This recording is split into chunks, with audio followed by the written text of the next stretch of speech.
My question relates to a subject that you discussed a few days ago, where you mentioned that after 1,000 years, the moral and spiritual state of the human race would have deteriorated so much that they would be ready for the day of Qiyamah. My question is that it has been a tradition of God that every time when the human race reaches that... Yes, I follow your question. Yes, thank you.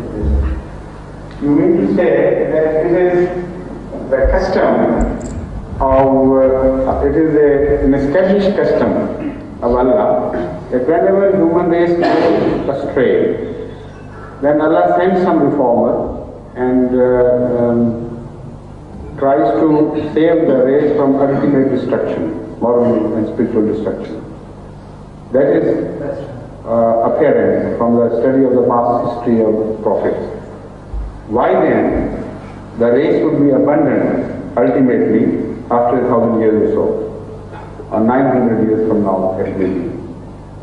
The reason is that once a thing reaches its culmination, then it's abandoned if it doesn't stay there. Previous races, previous religions have been abandoned ultimately, and no prophets were sent to them because they had reached the summit of their objective. The purpose for which they were created was achieved. After that, when they went astray, they were deserted by Allah and left abandoned. For example, each religious movement reached a culmination, and it was never left without its attaining the final goal. Judaism, Christianity was of course the culmination of Judaism in a manner, but when it was complete, then when the people went astray again, they were rejected by Allah. New religions were sent. New movements were initiated by Allah. So, in the case of Ahmad sallallahu alaihi wasallam, it is the entire race now which is involved.